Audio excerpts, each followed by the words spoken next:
Oi, pessoal, bom dia para vocês. São 7 horas e 1 minuto. Hoje é dia 7 de maio de 2025. Nós estamos começando agora mais uma edição do nosso Desperta aqui para que você fique muito bem informado sobre o que aconteceu no mundo ontem e o que vai acontecer no dia de hoje, que não é pouca coisa, né?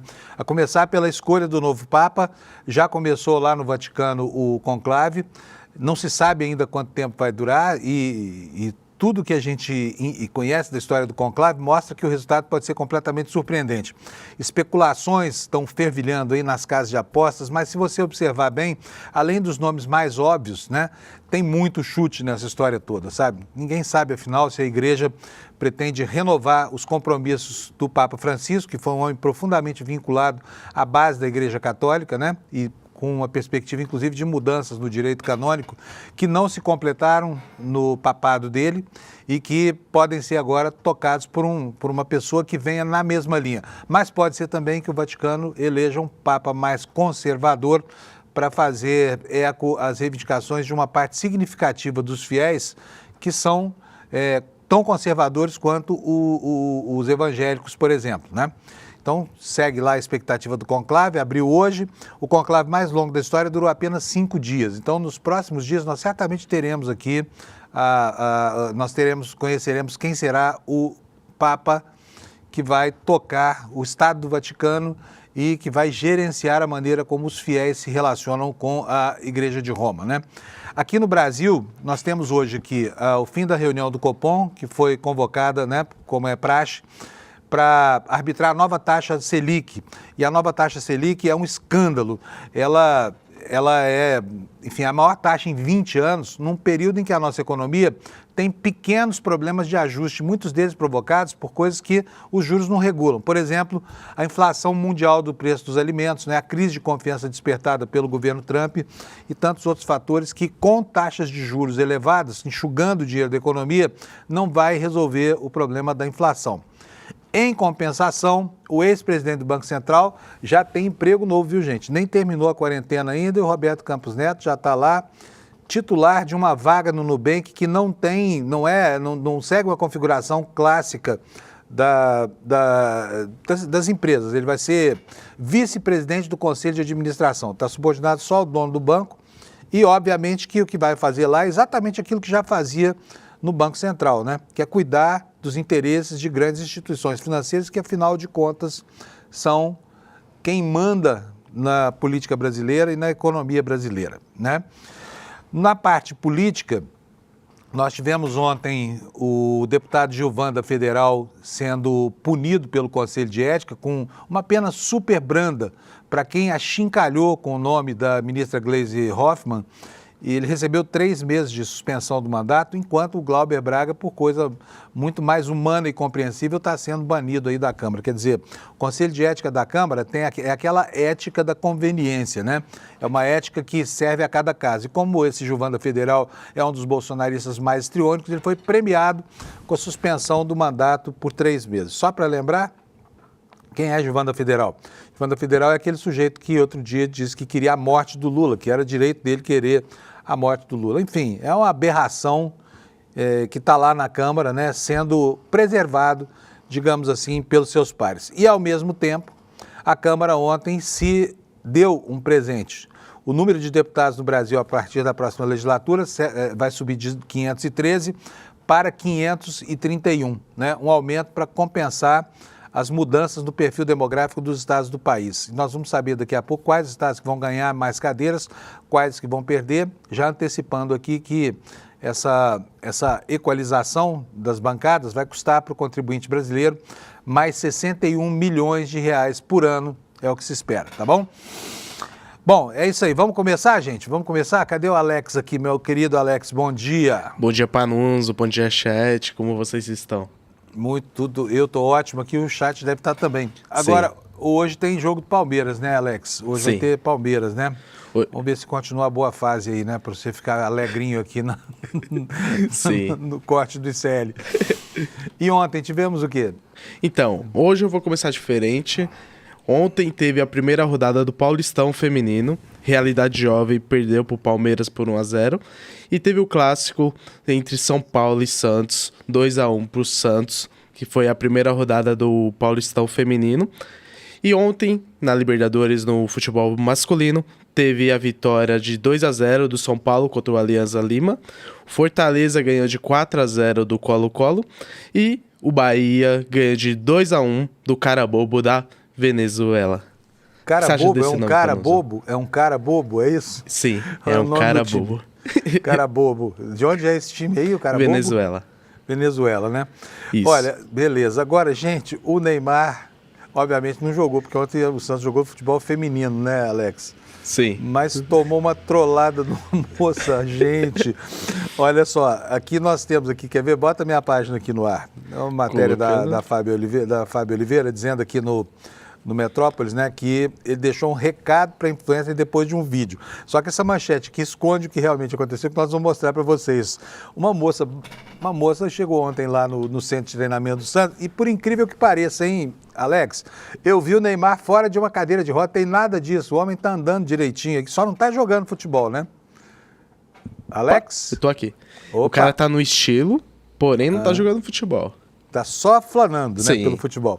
Vamos mostrar para o pessoal o que essa moça... Olha só, gente, observa só como uma pessoa espirituosa faz toda a diferença. Põe o vídeo aí para nós, por favor, Alex. Neymar? Oi, e aí? Você pode tirar uma foto? Claro. Aqui, ó. Selfie? Não, eu gosto mais de baixo, assim, se você puder abaixar um pouquinho. Eu... Mostra meu look aqui. Mais alguma coisa? Pensei que você ia tirar foto comigo, pô. Ai, claro, podemos tirar sim. Cadê? Tira. Pode me marcar lá, tá? Obrigada pelo carinho, tá? Nada, que beijo. Isso. Pode tirar aí pra gente tomar um gancho do YouTube com essa música aí no vídeo. Mas vocês viram só, a moça chegou lá, Neymar achando que era com ele, né? Ah, lá vem mais uma bonitinha tirar uma foto comigo aqui. Se ferrou. Ele pensou que tava com a bola toda e tava com ela toda fora. Exatamente. Então tá aí. Essa menina chama Duda Alcova. Duda Alcova, tá? E surpreendeu o Neymar lá porque ela pediu para tirar uma foto dela e não uma foto com ele, né? E ele ficou todo... Olha, vou te falar uma coisa. Pavão, quando descobre que é peru, reage desse jeito aí. Ô, Alex, tá bom. Então não tem mais nada do futebol, vocês já sabem tudo, já sabem da trollagem, podemos seguir em frente, não podemos? Sim, bom programa para nós e vamos nessa. Beleza, vamos nessa aqui. Vamos começar, como faço todo dia aqui, com a meteorologia. Né? Olha, gente, hoje o mapa aqui dos avisos meteorológicos está limpinho. Tem aqui um aviso, um alerta aqui de chuvas intensas na região de Salvador, né? Os baianos estão sofrendo aqui com os soteropolitanos estão sofrendo com essa temporada da chuva, mas todo ano é assim, chega mês de maio lá, uma chuvarada danada, diminui o turismo, diminui tudo. No entanto, fiquem atentos aí, porque o solo está muito hidratado, isso cria condição para que haja deslizamentos, né? E vai ter chuva lá, né? Vai ter chuva lá, portanto não vai dar muita praia para quem gosta de sol. E nós teremos aqui muita chuva também só nessa região de fronteira aqui, né? Que vai lá do estado do Pará, contornando a fronteira norte do Brasil até o sul do Mato Grosso. E lá no Rio Grande do Sul nós temos um outro alerta aqui de chuvas intensas, né? Com mais uma frente fria que vem subindo aí do sul, aqui em direção ao sudeste do Brasil. E agora vamos ver como é que vão ficar as temperaturas hoje. Olha, o INMET está inovando aqui com esse mapa, porque a cada dia surge uma cor nova. Hoje tem essa faixa preta aqui, que significa o quê? Frio, né? Uma região mais fria. Em compensação, toda essa área amarela aqui no centro do país, que, aliás, lá desde o Nordeste até o sul do Rio Grande do Sul, aparece com clima bom, com sol, né? E vamos ver as temperaturas agora. Porto Alegre vai a 28 graus, Florianópolis a 19, Curitiba 15 graus de mínima, 27 de máxima. São Paulo, a temperatura foi de 14 na madrugada para 29, vai fazer calor aqui mais tarde. Rio de Janeiro vai de 19 a 30, Vitória de 20 a 30, Belo Horizonte, céu azul lá de 15 a 25 graus, Campo Grande de 33 de máxima e 21 de mínima durante a madrugada, Goiânia vai de 18 a 31, Brasília vai de 16 a 26 graus, Cuiabá, poucas nuvens por lá, céu bonito também, temperatura máxima de 33, Porto Velho de 31, Rio Branco, muitas nuvens, pancadas de chuvas, temperatura máxima de 33, a mesma de Manaus, Boa Vista 36 graus, hein? Pessoal de Boa Vista aí vai passar calor. Lá em Belém, nós teremos 34 graus de máxima. O que mais? Aqui em Macapá, 33, é pertinho, né? Um lugar do outro, é a mesma condição meteorológica. Em São Luís do Maranhão, teremos 33 graus de máxima, Teresina, 34, Fortaleza, 31, João Pessoa, 32, Recife. Olha, aqui essas cidades do Nordeste hoje terão um dia maravilhoso, tá? Só a capital, Salvador, a capital da Bahia, que vai ter chuva. No restante do Nordeste, temperatura alta e dia bonito. Recife com 31 de máxima, Maceió com 31 também a mesma temperatura, Aracaju um pouquinho mais fresco, 29 graus, Salvador vai a 26 com muita chuva lá, segundo o Instituto Nacional de Meteorologia.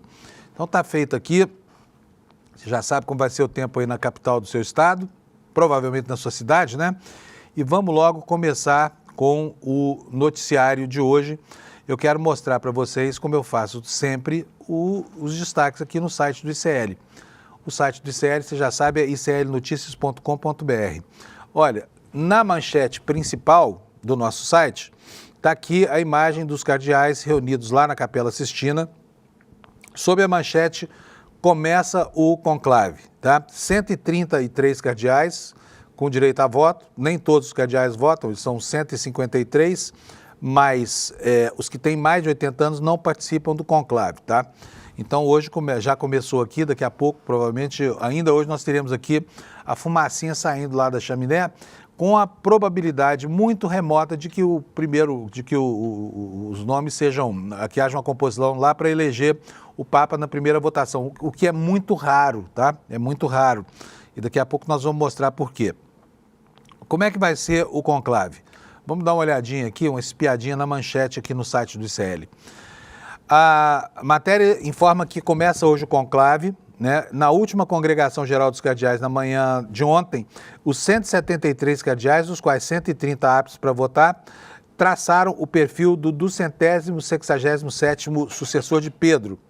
De acordo com Mateu Bruni, que é diretor da sala de imprensa da Santa Sé, os cardeais refletiram com particular ênfase sobre a missão do novo Papa como pontífex, literalmente um construtor de pontes, que seja também pastor, mestre de humanidade e rosto de uma igreja samaritana. Diante de um cenário mundial marcado por guerras, por polarização e pela violência, emergiu o apelo por um Papa da misericórdia, da escuta sinodal e da esperança. Entre os assuntos tratados, os cardeais também apontaram a necessidade de dar continuidade às reformas iniciadas pelo Papa Francisco. Temas contra as leis, contra os abusos, as questões econômicas, né? Quando o Papa que faleceu assumiu o seu pontificado, o Vaticano era um escândalo atrás do outro, né? E ele conseguiu fazer ali uma correção e mudar esse ambiente, mas as mudanças não foram completadas ainda, né? E o que mais que ele vai ver? Renovação da Cúria Romana, compromisso com a paz, cuidado com a criação, foram amplamente debatidos aqui nas reuniões que antecederam o conclave que começou agora há pouco lá em Roma, no Vaticano, né? E aqui surge uma coisa, surgem as primeiras perguntas, né? Quem é que será o futuro Papa? É uma incógnita, muita gente duvida que a igreja continue seguindo a linha aberta pelo Papa Francisco, né? Uma linha francamente vocacionada para o atendimento da base da Igreja Católica. Vamos para outros destaques aqui no site do ICL, antes de passar para o restante do noticiário. Olha só, o Comando Militar do Planalto agiu como autoridade civil paralela para manter um palanque golpista. Documentos mostram que o Exército impôs regras de ocupação, barrou comerciantes e ainda legitimou o uso político do quartel-general e dos outros quartéis lá em Brasília, né? A reportagem nos conta o seguinte: uma série de ofícios obtidos pelo ICL Notícias revela que o Comando Militar do Planalto assumiu na prática o controle administrativo e normativo da região do setor militar urbano em Brasília durante os 2 meses de ocupação golpista em frente ao QG do Exército. Em documentos oficiais enviados aos órgãos do Governo do Distrito Federal e a civis, o Comando Militar do Planalto determinou quem podia ou não permanecer na área, como deveria ser feito o controle de veículos, sons e barracas, e tomava decisões semelhantes às de uma prefeitura, ali na área externa do quartel, né? Essa postura configura na prática uma gestão militarizada de um espaço público sem qualquer base legal e civil para tais determinações. O acampamento em frente ao QG se consolidou não apenas como ponto de encontro de manifestantes, mas como um palanque permanente de discursos contra o resultado da eleição presidencial, sem qualquer tentativa do Exército de coibir a sua continuidade. Ao contrário, pelo que mostram esses documentos, a área sob jurisdição militar passou a ser gerida com regras próprias. E tudo isso sem qualquer menção a qualquer risco de ordem constitucional, de ruptura constitucional, mesmo com alertas reiterados de autoridades civis. E aí há documentos, né, que configuram muito bem essa situação. Ofício número 2114, de 7 de dezembro de 2022. O CMP responde a um comerciante que solicitava autorização para vender produtos na Praça dos Cristais, lá no setor militar urbano, e o documento é direto. Informo que tal permanência não está autorizada, bem como todos os demais comerciantes que desenvolvem comércio irregular na região do setor militar urbano. No mesmo texto, o Comando Militar do Planalto alega que o material do solicitante poderia ser apreendido a qualquer momento e que medidas administrativas seriam tomadas. Ou seja, o Exército estava ali fazendo o papel, né, de prefeitura mesmo, de um setor de Brasília que, embora lindeiro, ali vizinho do setor militar urbano, não é de responsabilidade.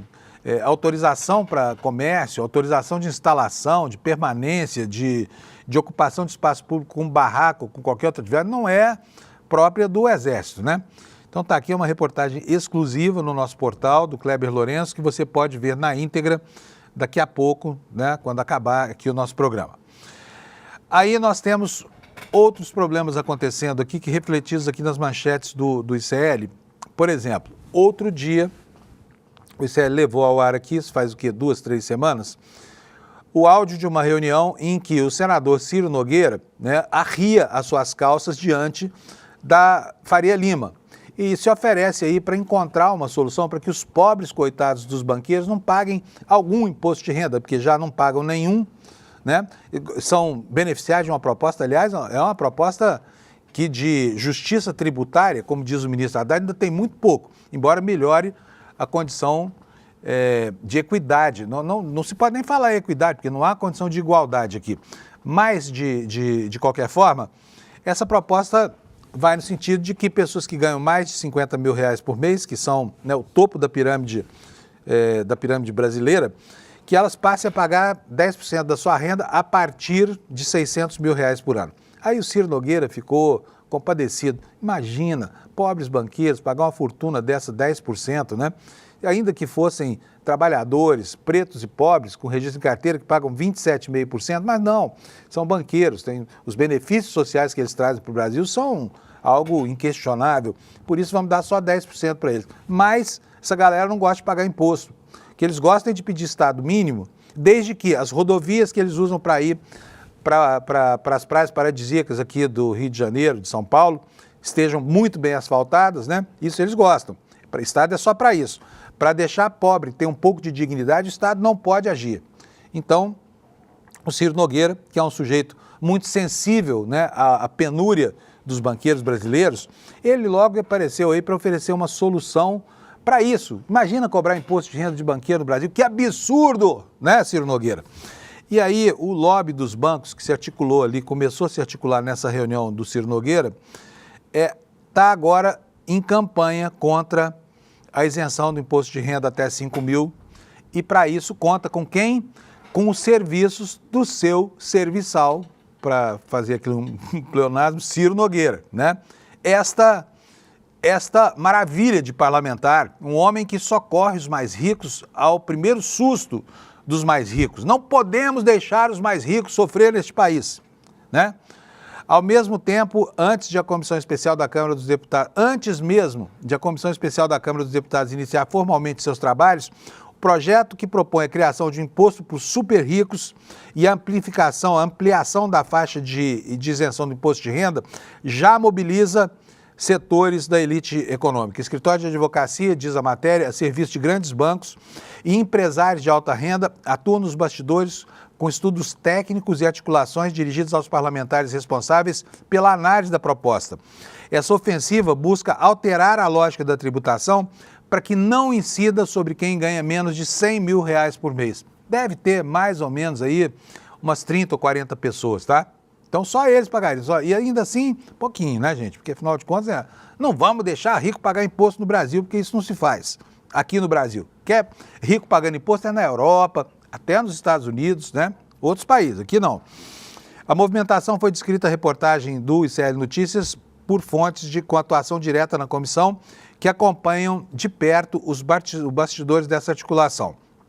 Representantes de alguns dos principais escritórios de advocacia do país apresentaram um estudo técnico à comissão, argumentando que a proposta do governo seria regressiva e não progressiva, como se propaga. Entre os ajustes defendidos pelos representantes dos super ricos estão elevação do teto de isenção para quem ganha até 10 mil reais. Beleza, vamos botar aqui a classe média. Início da cobrança a partir de rendas entre 100 e 150 mil mensais. Não sei o que farão com quem ganha mais de 150 mil, não é muita gente, mas existe, né? Mas aqui fala que cobrança só para quem ganha 100 mil reais. Avaliação dos impactos do projeto sobre leis de incentivo como um alerta para um possível escalonamento tributário que prejudicaria os investimentos. O volume de informações e a sofisticação dos argumentos impressionaram integrantes da comissão, que aliás, né, essa gente é muito impressionável mesmo. Abre aspas aqui para uma manifestação da fonte do ICL que diz o seguinte: eles trouxeram argumentos jurídicos e econômicos de alto nível, mas constroem uma narrativa. A arquitetura do poder se move com rapidez para garantir os melhores argumentos na defesa dos interesses deles, afirmou a fonte do ICL. O contraste, né, segundo essa fonte, é que está na assimetria de forças aí. E, bom, como se sabe, está aqui na sequência da matéria, que você pode ler depois no ICL Notícias, a proposta do governo é de isentar todo mundo que ganha até 5 mil, promessa de campanha, Lula foi eleito para isso, né? Se não conseguir, terá sido uma grande derrota, porque está no cerne da sua proposta de governo, e com a cobrança para compensar essa isenção de 10%, mas não é alíquota progressiva, a partir de 50 mil por mês, a partir de 600 mil por ano, aí passa a pagar uma pequena contribuição ao imposto de renda, que será de no máximo 10%, mas para quem ganha 1 milhão por mês, 2 milhões, tá? Nem todos os pobres coitados da Faria Lima vão ser tributados, mas é uma coisa esse país nosso, fala sério, hein? Que dificuldade, né? Essa gente que manda na política brasileira não tem o menor escrúpulo, vendo o país assim, nessa condição de desigualdade de renda, né? Desníveis, e ainda ficam pregando a meritocracia por aí, como se fosse, não, vamos deixar os nossos filhos que estudam em escolas que custam 15, 16, 20 mil reais por mês, disputando as posições no mercado com aqueles que vêm de uma escola pública que sequer tem um ventilador na sala, e muitas vezes até a carteira é toda ferrada, né? Essa é a índole do empresariado brasileiro. Vamos dar uma passada pelo noticiário internacional antes de continuar? Quero mostrar para vocês aqui as preocupações do mundo hoje, estão localizadas sobre um ataque da Índia ao Paquistão. Houve lá essa madrugada uma troca de fogos, né? E isso está aqui na capa do jornal Washington Post, aliás, está na capa de todos os jornais do planeta hoje, tá? Qual é a manchete? O Paquistão afirma ter abatido aviões de guerra indianos e promete uma resposta aos ataques. Foi uma carnificina lá, hein? O exército indiano afirmou que os ataques foram realizados em relação a um ataque na Caxemira, que é administrada pela Índia. Os analistas alertam que o risco de uma escalada está aumentando. Portanto, é mais uma guerra que está chegando por aí, né? Olha, nas imagens aqui no site, ó, vocês veem aqui as pessoas aqui indignadas lá com esse ataque, né, da Índia ao Paquistão. Essa é uma guerra que nunca acabou, ela tem períodos de menor beligerância, mas ela segue ali, historicamente, esse conflito tem um potencial enorme de provocar estragos no Oriente e até afetar a geopolítica global, tá? Vocês vão ver aqui, olha, que também na capa do Times, do New York Times, a principal manchete é esta aí, essa mesmo que você viu. Ó, India strikes Pakistan, which vows to respond. A Índia ataca o Paquistão, que promete responder, tá? Então essa é a grande preocupação do mundo. Nem é mais o conclave, nem é mais o conclave. O conclave ocupa uma posição secundária nas páginas dos jornais, né? E aqui está mais uma chamada em que o New York Times tenta explicar por que esse conclave é absolutamente imprevisível. Mas nós vamos passar reto por essa informação, porque tem outros jornais aqui estrangeiros que eu quero mostrar para vocês. Vamos olhar aqui, olha, a capa do Guardian na Inglaterra. A capa do Guardian traz a mesma manchete, olha. Primeiro-ministro, deixa eu tirar essa caixinha daqui, primeiro-ministro do Paquistão autoriza as Forças Armadas a empreender ações correspondentes após ataque da Índia matarem 26. O Paquistão autoriza uma retaliação depois dos tais ataques de precisão no Paquistão e na Caxemira, administrada pelo Paquistão. E já tem gente no mundo orientando os seus cidadãos, países do mundo orientando os seus cidadãos a manter distância desse conflito aqui, porque não se sabe exatamente aonde isso pode chegar, tá? Até que ponto esse ataque da Índia ao Paquistão pode gerar uma resposta muito violenta e aí o risco é para muita gente. Basta lembrar aqui que tanto a Índia quanto o Paquistão são potências nucleares, né? Tem tido, ao longo da história, o juízo que faltou aos Estados Unidos em 45, mas as ogivas estão lá, né? E mísseis apontados de um lado a outro do país. Em compensação, na Alemanha, que estava aí sob a ameaça de ter que convocar uma nova eleição, foi possível fazer uma composição lá e agora a Alemanha já tem um chanceler, que é o nome alemão para o posto que na verdade é de primeiro-ministro. E o Friedrich Merz assegurou garantia no Bundestag, que é o parlamento alemão, a Câmara Baixa alemã, e com isso evitou o acirramento da crise política que se abatia por lá. O Merz é um político conservador, tá? Mas a extrema-direita alemã, que é a AfD, estava querendo novas eleições aqui diante do impasse que havia se criado e que proibia, que impedia a formação de um novo governo. E aí os países do mundo que estão orbitando ao redor desse conflito já começaram a reconhecer, a cumprimentar o novo chanceler, que espera-se ter uma atuação mais ou menos na linha da Angela Merkel, que era uma conservadora, mas que deixou um bom legado para o mundo, né? Então essa é a manchete da Deutsche Welle. Eu vou agora para a manchete do Le Monde na França. Aqui, no Le Monde, o conclave vem para a primeira posição da página, né? Tá aqui em Roma, sempre se diz que em um conclave muitas vezes se entra como papa e sai como cardeal. Em suma, os favoritos nem sempre são eleitos, explica o The Guardian, que é um dos jornais mais respeitáveis do mundo. Aqui, sob a foto dos cardeais reunidos lá na igreja de São Pedro, a legenda diz que caberá aos 133 cardeais eleitores convocados para designar o sucessor de Francisco, a partir de hoje, né, no maior sigilo, definir o novo Papa, né? Então, nós vamos acompanhar aí. E olha, nós temos algumas informações super interessantes sobre isso. Nos jornais estrangeiros, nós temos aí a configuração do conclave e a expectativa. Você sabia que o conclave mais longo da história durou apenas 5 dias, né? E que houve 14 votações até que se chegasse aos nomes entre todos os candidatos daquele que seria eleito? Então, é isso que vai acontecer a partir de hoje lá. E quanto maior for o número de votações, o número de dias, mais ficará cristalizada a questão da divisão do clero, que não é pequena. Afinal de contas, no mundo polarizado, nós temos também um clero polarizado, né? São esses os destaques dos jornais estrangeiros, você já está bem informado. E vamos agora partir para os assuntos do dia, porque já são 7h30 da manhã.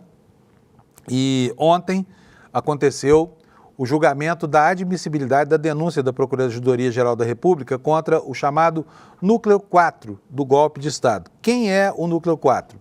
O Núcleo 4 é composto por 7 pessoas que tinham como função, já vou mostrar para vocês aqui, cada uma delas qual era a responsabilidade, que tinham como função monitorar autoridades, caso da BIM paralela, né, de 2 dos 7 envolvidos, criar fake news e espalhar, disseminar notícias falsas que pudessem detratar o sistema eleitoral brasileiro. Esses são, basicamente, os perfis de atuação dos criminosos que integram esse Núcleo 4.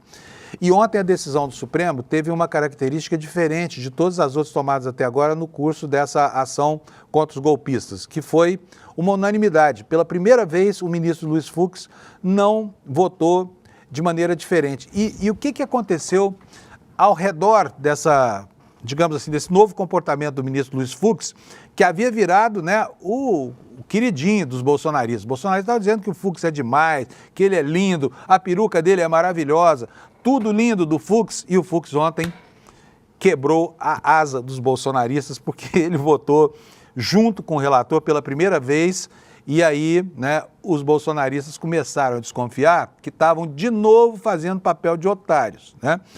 Vamos ver como é que foi o julgamento? O Alex vai colocar aqui para nós os vídeos, daqui a pouquinho eu falo para vocês sobre o papel que competia a cada um dos agora réus que ontem tiveram a admissibilidade da denúncia da PGR julgada na sessão da primeira turma.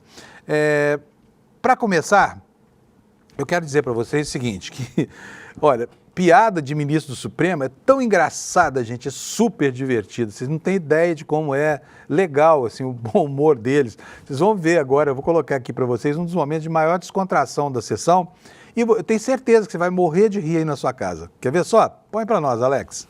Eu queria esclarecer ao ministro Dino, por fim, que o Michael, que Vossa Excelência mencionou... Eu achei que estava prescrito. Que o Michael... Não, mas não tem problema, porque esse livro, esse pequeno volume é do Michael, que escreve sobre direito penal. Ministro Fux, o Michael é seu ex-assessor, né? Não é assessor. Eu sou um democrata, ele continua lá. Não é engraçado? Parece aquela piada sem graça do Mário. Você conhece o Mário? Que Mário? Aquele do armário. Aí é o Michael. Então não tem graça nenhuma piada deles lá, né? Mas olha, outro momento de descontração foi marcado porque é o seguinte, tinha lá... O que foi? O que foi, Alex? Nada não? Foi mal? Tá bom. O Alex está falando aqui no meu ouvido. Bom, o que aconteceu? Teve um momento lá, né, em que o ministro Fux se meteu a dizer que havia uma treta aí de jornalistas com o Supremo que queriam falar demais sobre a diferença de votos entre ele e o ministro Xandão, e que isso era um absurdo, porque os dois se conhecem há muito tempo, são amigos desde que o Alexandre de Moraes nem era ainda ministro do Supremo, que um adora o outro e tudo mais. Em todo caso, isso foi para arrefecer um pouco o clima, que andava meio pesado ali, né, e com muita gente fazendo, né, apostas de que o Fux agora tinha ido para a ala lá dos outros dois bolsonaristas e essa era uma perda irreversível. Mas eles disseram que não. O Fux, até isso está aqui no site Hora Jurídica, deixa eu ver se eu acho aqui para vocês. Não vou achar agora, mas não tem problema. Eu falo aqui para você que é a mesma coisa. O Alexandre de Moraes falou o seguinte, que tem muito jornalista aí querendo transformar o Supremo numa espécie de revista Caras, né? E não é uma revista Caras, portanto não é uma rede de intrigas, de fofocas, nem nada disso. Lá no meio dessa cena toda, aparece um momento de descontração e uma cena de ciúme explícito, ciúminho, do ministro Alexandre de Moraes, que você vai ver agora. Presta atenção. Essa bisbilhotagem ridícula, ela se referia a uma decisão que eu teria proferido no CNJ, numa sexta-feira, impedindo uma medida contrária à lei, e que, eventualmente, isso teria uma ligação familiar minha com o ministro Barroso. Eu tenho muita admiração pelo ministro Barroso, é um querido afilhado de casamento, porque eu celebrei o casamento dele como juiz do registro civil, mas eu não tenho nenhuma vinculação familiar. Então, acho que isso é tão alátero que isso não tem a menor presidente. E houve urna eletrônica no casamento, ministro Fux? Não, houve urna eletrônica? Com poesia. Que bom. Presidente, duas considerações. Primeiro, presidente, Vossa Excelência sabe que eu fico extremamente magoado, porque quando surge, por exemplo, o nome do ministro Fux, ninguém pede a suspeição dele. Quando surge o meu nome, são 868 pedidos de suspeição. Então, na verdade, é suspeito que é quem está pedindo minha suspeição. É impressionante. Bom, primeiro, a defesa de Giancarlo também não pediu a suspeição de Vossa Excelência, ministro Alexandre de Moraes. Ministro Alexandre, menos uma, 632. Eu não havia contado, a advogada já tinha excluído. Obrigada. Agora, é engraçado, né? 686 pedidos de suspeição.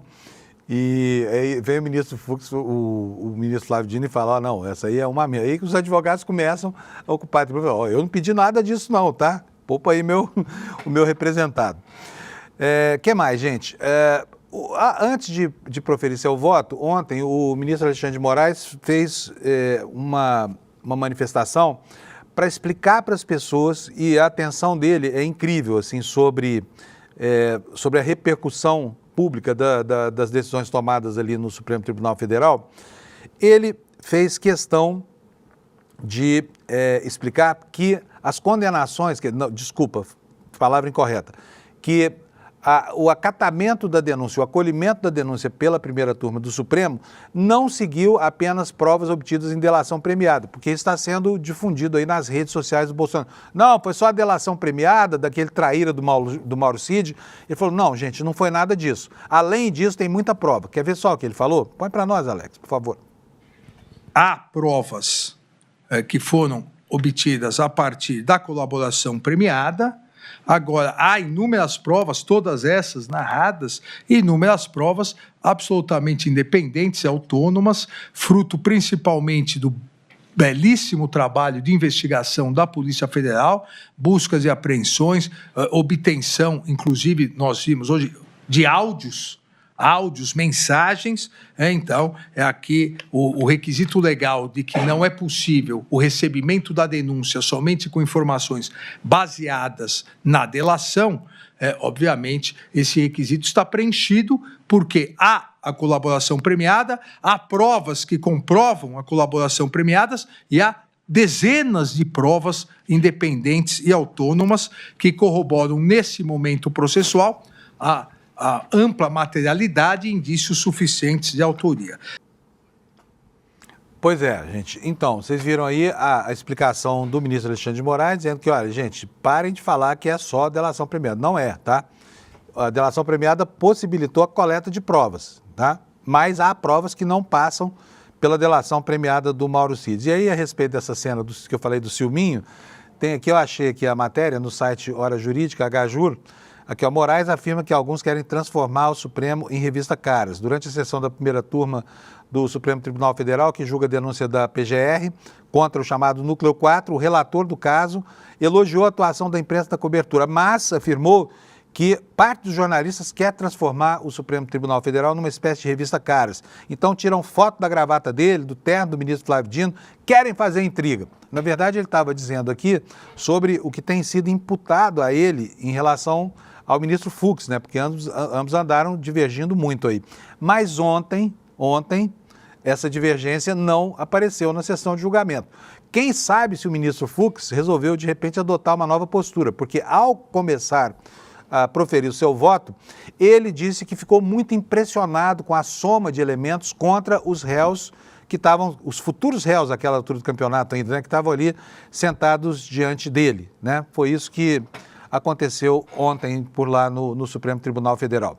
Agora vamos saber qual é a acusação imputada a cada um dos implicados nessa denúncia da Procuradoria-Geral da República, que agora se tornaram réus. Põe a arte para nós, Alex, por favor. Olha, o Núcleo 4 responde por todas essas acusações aí: organização criminosa armada, tentativa de abolição violenta do Estado de Direito, golpe de Estado, dano qualificado pela violência e grave ameaça e degradação ou deterioração do patrimônio público. Então vamos saber quem são esses agentes do golpe, né? A começar pelo senhor Ailton Gonçalves de Moraes Barros, major da reserva do Exército, acusado de pressionar o Mauro Cid a influenciar Jair Bolsonaro a aderir ao golpe de Estado, né? Ele que era o queridinho do Bolsonaro, ele era o 01 do Bolsonaro, né? E ele acabou sendo preso porque esse cara estava em todos, inclusive na história da carteira de vacinação, cuja denúncia, aliás, o Supremo já se negou a receber, né? A pedido da Procuradoria-Geral da República. Ele foi expulso do Exército em 2006, né? Há quase 20 anos. Por quê? Por abuso e por desacato. Então esse é o perfil desse bolsonarista aí que agora virou réu no bojo dessa ação que apura o golpe de Estado. Vamos para o próximo. Ângelo Martins de Nicole, também militar, acusado de disseminar informações falsas sobre a eleição de 2022. Ele foi diretor do Ministério da Saúde durante a gestão Pazuello. Vamos para o próximo, Alex. Carlos César Moretson Rocha. Olha só, esse cara foi aquele que fez para o PL o relatório falso, o relatório fake, que apontava problemas em uma parte das urnas eletrônicas, nas urnas mais velhas, como você deve se lembrar. E pediu, depois o PL usou esse estudo falso desse picareta para justificar o pedido de anulação dos votos coletados pelas urnas mais velhas, onde, segundo eles, o Bolsonaro tinha tido uma desvantagem maior, alegando fraude aqui, fraude que não houve, né? E, enfim, esse laudo dele serviu para o Valdemar Costa Neto engajar o seu partido, o PL, nessa campanha golpista. E ontem, quando estavam sendo feitas as considerações sobre os elementos juntados contra esse sujeito e contra um outro cara que trabalhava junto com ele, ficou muito claro, né, que faltou nessa relação de indiciados lá, faltou nessa perspectiva de banco dos réus, o nome de Valdemar Costa Neto, esse eterno delinquente da polícia brasileira, da política brasileira, né? Porque é tantas imbricações entre Valdemar e as articulações do golpe, a organicidade política e partidária toda estava na mão. Então, como é que o Valdemar Costa Neto escapou livre dessa? Não tem nada para ele. O homem que transformou o partido dele numa espécie de alcova do golpe, né? E está livre dessa imputação, apesar de muitos dos indícios passarem aqui, não só pela gestão financeira do PL, ordem dele, né? Enfim, pelo engajamento do partido nessa hedionda campanha golpista, tá? Vamos para o próximo aí na arte, Alex. Giancarlo Gomes Rodrigues. Esse cara era militar, foi cedido a ABIN do Ramagem, e ele tanto cuidava de monitoramentos lá na ABIN, monitoramento de autoridades, usou o programa First Mile, enfim, aprontou horrores por lá, né? E ele era o segundo de uma outra pessoa chamada Bormevete, cujo sobrenome é tão difícil de falar, que ontem nenhum dos ministros do Supremo acertou a pronúncia desse nome. Tá aí, ó, Marcelo Araújo Bormevete. Esse cara é da Polícia Federal, ele teve muitas manifestações antidemocráticas. Esse sujeito falou aquela frase horrorosa de que na reunião que eles preparavam lá para discutir o golpe, o pessoal que estava acima da linha da ética não poderia participar, admitindo que era um bando de gente escroque reunida ali para conspirar, né? Esse sujeito foi segurança do Bolsonaro em 2018 e depois chefiou o Centro de Inteligência da ABIN, Centro de Inteligência Nacional da ABIN. Ou seja, esse sujeito era a ABIN paralela, que monitorava autoridades e por isso estava no banco dos réus ontem. Segue a arte, por favor. Guilherme Marques de Almeida, tenente-coronel, esse era um dos mais entusiasmados empedernistas golpistas, né? Sugeriu várias vezes, aí, insinuando ao Mauro Cid, ao Bolsonaro, sair das 4 linhas. Ele foi o responsável por sentar o pau nos militares de alto coturno que não queriam... Mas aí não teve palavrão, Alex? Não teve palavrão. Coturno não é palavrão. Se bem que o que esses caras fizeram é mais do que pornográfico. Então, pode soar aí o nosso gongo, por favor. Isso, boa. Bom, ele comandava também o 1º Batalhão de Operações Psicológicas lá em Goiânia, que é o Ninho dos Kids Pretos, tá? Essa era a participação. O Reginaldo Vieira de Abreu foi um dos mais radicais bolsonaristas, criticou até o Bolsonaro, dizendo que ele era um bundão, que não teve coragem para tomar a iniciativa do golpe, essa coisa toda. E quem era ele? Ele estava sentado no lugar certo, porque ele era chefe de gabinete do Mário Fernandes. O Mário Fernandes é quem? É aquele general que estava preparando o plano de assassinato do ministro Alexandre de Moraes e do presidente Lula e do vice-presidente Geraldo Alckmin, tá? Tem mais? Acabou, né? Acabou. Beleza. São esses aí. Os 7 ontem viraram réus, estão enrolados, hein? Porque, como a gente viu, as provas alinhadas contra eles, pela primeira vez, criaram o ambiente para uma decisão unânime no âmbito da primeira turma do Supremo Tribunal Federal. Vamos lá, vamos passar para o restante do noticiário, porque o dia ontem foi cheio e nós temos pouco tempo aqui.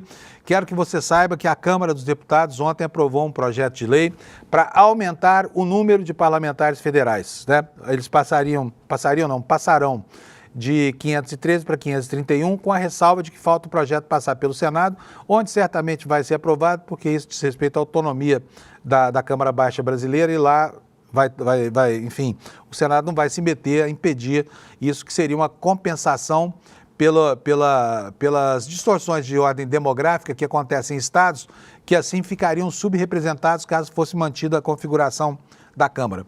O que vale a pena saber disso aqui? É que não haverá perda de mandato. Então, estados que tiveram a população reduzida não perdem nenhuma vaga. Agora, outros que estavam subrepresentados ganham novas vagas lá na Câmara a partir da próxima legislatura, né? E eu vou aqui mostrar para vocês aqui a reportagem. Olha, está aqui a reportagem do UOL, cuja manchete é: Câmara aprova criar 18 vagas de deputado com custo anual de 64 milhões. É um pouquinho mais, 64 milhões e meio de reais, porque cada deputado custa mais ou menos 5 milhões de reais por ano, um pouco menos, e a conta chega nisso aí, né? A Câmara disse que vai pagar essa despesa com base nos recursos orçamentários próprios, que isso não vai afetar a realidade do país. Vou ler para vocês aqui um trechinho do que está escrito aqui no UOL. A matéria nos dá conhecimento de que a Câmara aprovou por 270 votos a 207 o projeto que amplia o número de parlamentares na Casa, 18 novas vagas a partir das eleições de 2026 e agora o texto vai ao Senado. A matéria também diz que a votação foi apertada, embora, né, o placar final tenha sido 270 a 207. O texto causou incômodos em bancadas como as de São Paulo e Santa Catarina, que consideram essa atualização injusta. Pouco antes de encerrar o tempo de voto, líderes ligaram para os deputados da sua bancada para que eles registrassem seus votos. Eram necessários 257 votos, portanto, maioria absoluta para aprovar essa proposta. A ampliação foi feita para corrigir o que foi considerado como desproporção nos estados. Criava inicialmente 14 cadeiras para compensar as bancadas que perdiam espaço com a redistribuição das vagas em relação ao tamanho da população de cada estado do país. O relator, Damião Feliciano, do União da Paraíba, argumentou que a ampliação não seria suficiente, considerando que estados com maior população teriam uma representação menor. Desigualdades que aconteceriam no caso do Paraná, em comparação com Rio Grande do Sul e Mato Grosso do Sul e Rio Grande do Norte, em relação ao Piauí. Outra decisão importante de ontem, lá na Câmara dos Deputados em Brasília, foi aplicar uma punição àquele troglodita parlamentar que se autodenomina Gilvan da Federal, que é um ogro parlamentar, né? E, olha só, no Conselho de Ética ontem, foi votado aqui que tipo de punição que seria aplicada a esse troglodita pelas ofensas que fez com relação à sua colega de plenário, Gleisi Hoffmann, hoje ministra, né, da Secretaria de Relações Institucionais. E só que o Conselho de Ética foi tão rigoroso, né, em outros momentos aqui, quando quem estava em julgamento era o comportamento de um parlamentar do campo progressista, agora ele amaciou muito. Gilvan da Federal tinha que ser definitivamente, porque esse sujeito é antissocial, ele é meio psicopata, ele não pode conviver em sociedade, não está talhado para isso, porque o cara pensa que o Congresso Nacional é uma arena de MMA, um octógono aí, entendeu? Ele realmente é uma pessoa absolutamente deplorável e antissocial. Mas vamos lá ver o que aconteceu. Olha, o deputado Ricardo Maia, do MDB da Bahia, que relatou o processo contra o Gilvan da Federal, apresentou ontem o parecer votando pela suspensão por 6 meses do mandato parlamentar, tá? Só que não foi o que aconteceu, tá? O que aconteceu foi que o Conselho resolveu aplicar uma punição muito mais branda, de apenas 3 meses de suspensão do parlamentar, que vai tirar umas férias, continua com a grana no bolso, salário pago, e vai voltar lá para continuar fazendo, né, o que tem feito, que é essa campanha de detratação de autoridades do governo, fazendo o pior tipo de oposição que existe. E aí vem a pergunta, e o Glauber Braga? E o Glauber Braga, né? Como é que alguém que chama uma ministra de prostituta, tá? Uma colega de plenário de prostituta, pode continuar convivendo com os outros boçais lá da Câmara Federal em Brasília, né? É a pergunta que fica aqui para o Conselho de Ética, tão rigoroso quando um chutinho de nada no traseiro de um idiota do MBL que foi lá para provocar gera a posição do Conselho de Ética pela expulsão do parlamentar, pela cassação do mandato. E aí um comportamento antissocial reiterado, né, desse sujeito gera uma punição tão branda assim. Qual é o critério, né? Quais são os pesos e as medidas das decisões do Conselho? É óbvio que há aqui um componente de natureza ideológica. Só isso explica essa posição desse jeito, tá bom? Então fique aí, pode ficar indignado mesmo, porque apesar de ter havido uma punição, essa punição é uma punição para inglês ver. São 7h50, resta falar aqui sobre o escândalo do INSS, que segue produzindo manchetes, né? Agora, do lado do governo, o governo tentando melhorar aí os mecanismos de correção para evitar esse tipo de coisa. Está na capa do Valor Econômico hoje a proposta do governo para discutir aperfeiçoamentos do INSS, ainda antes de ter certo o tamanho do rombo. Aqui no olho da matéria está escrito que integrantes do governo admitem que não há como anunciar medidas de peso neste momento, porque ainda não houve condição de estabelecer um diagnóstico completo da situação. E a matéria nos conta que o presidente Lula reuniu alguns dos seus principais ministros ontem para discutir esse escândalo dos desvios legais em aposentadorias e pensões no âmbito do INSS. A reunião foi realizada no Palácio da Alvorada, durou mais de 3 horas, mas terminou sem que houvesse qualquer anúncio, justamente por isso que eu falei aqui agora há pouco, porque sequer ainda foi dimensionado o tamanho do estrago, né? Olha, o Valor está contando aqui que apurou que houve alguns encaminhamentos. Um deles é que o governo precisará aprimorar mecanismos de correção do INSS, medida relacionada ao fato de que um relatório da CGU publicado ontem concluiu que somente, olha só isso aqui, ó. Gente, olha como esses bandidos roubavam os aposentados com apoio da hierarquia desse órgão, do INSS. Esse levantamento da CGU, tá? Não é levantamento nem da oposição, nem da extrema esquerda, nada, da CGU. É um órgão técnico. CGU, que é um órgão vinculado à presidência da República. Então, concluiu, olha, que somente 28,9% dos casos, né, que foram de processos aí levados por essas associações para desconto em folha, a revelia da vontade do descontado, só menos de 1 em cada 3 tinha documentação completa enviada pelas associações para autorizar os descontos. Portanto, eles agiam ali, olha, com a maior disfarçatez e com a maior cara de pau, né? Com a maior cara de pau. Outra informação é o seguinte, olha, está no UOL essa aqui, uma agência de turismo que aparece nesse escândalo do INSS tem contratos com o Exército, ou seja, é um pessoal bastante articulado com a burocracia militar, né? Essa agência se chama Orleans Viagens e Turismo, empresa citada nas investigações da Polícia Federal sobre fraudes no INSS e que tem contratos com o Exército desde quando? Adivinha? Se é a partir de 2022, começo do governo Lula. Não, é 2019 mesmo, governo Bolsonaro, tá? O Exército firmou 13 contratos com essa agência Orleans Viagens e Turismo nos últimos 5 anos. A agência foi contratada depois de uma licitação no Ministério da Defesa, nos governos Jair Bolsonaro e permanece ainda fornecendo serviço durante o governo Lula. 5 contratos estão em vigor, totalizando R$3.300.000. Com informações do portal da Transparência, o objetivo é a prestação dos serviços de agenciamento de viagens e aquisição de passagens aéreas e rodoviárias. O único contrato maior deles tem valor de R$2,2 milhões. Então está aqui, olha, gente muito bem articulada no seio do governo federal, né, que está aí se locupletando com os espaços de lobby que abrem dentro das estruturas de poder. Outro assunto agora, vamos falar de economia um pouquinho, porque hoje o Copom, né, que é o Conselho de Política Monetária do Banco Central, ele está reunido para estabelecer a nova taxa Selic, que no Brasil é uma vergonha, uma taxa absolutamente pornográfica, né? A Selic pode ir a 14,75% ao ano, com uma nova alta de 0,5 ponto percentual. Lá nos Estados Unidos, que tem uma reunião que ocorre paralelamente à reunião do Banco Central no Brasil, o Fed resolveu manter a taxa inalterada, diz aqui o olho da matéria do Valor Econômico, né?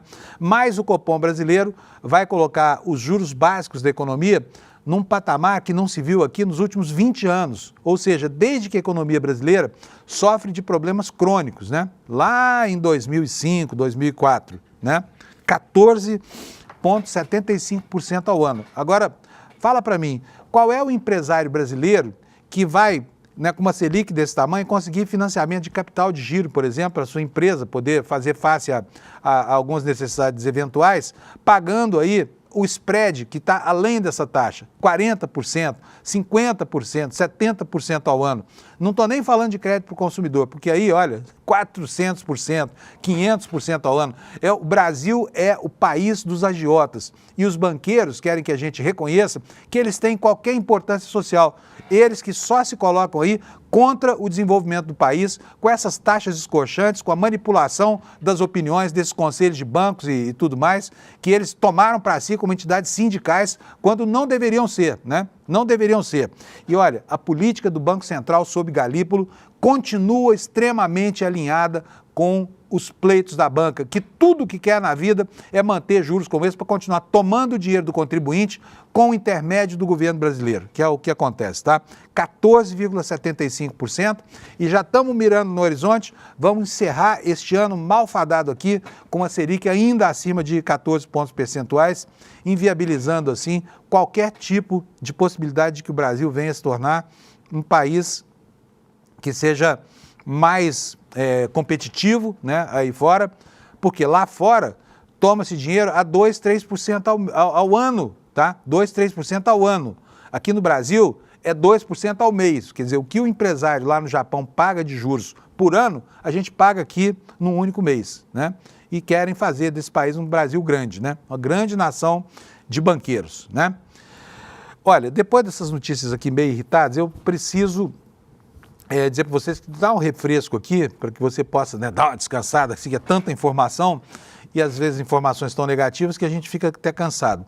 Mas para que você possa aguçar o seu campo de visão sobre a política, sobre as ideologias, sobre a maneira como as instituições se organizam, o ICL está preparando a segunda turma de pós-graduação. A primeira, lançada no finzinho do ano passado, foi um sucesso, e nós tivemos aqui todas as vagas que se previam foram preenchidas, e agora está chegando aí a segunda turma da pós-graduação do ICL. Se você quer melhorar, aguçar a sua perspectiva sobre a política, a economia e as instituições, não deixa de procurar saber o que vai ser apresentado nesse curso, e ele é elaborado por uma pessoa que é absolutamente importante no Brasil hoje, que é o Gessé Souza, que é um dos maiores nomes do campo da sociologia no Brasil.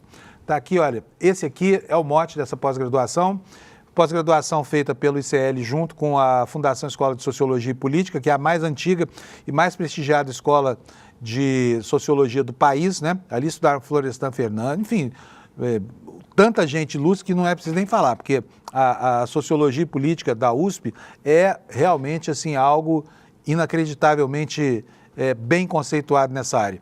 E você pode, ao fazer esse curso, caso você se decida, você vai ter um diploma que significa um título a mais na sua galeria. Para que você conheça o que vai ser o curso, vai ter uma aula magna aqui no próximo dia 15 de maio, quinta-feira, às 20 horas. E para que você assista a essa aula magna, você precisa de um convite. E como é que faz para você ganhar esse convite?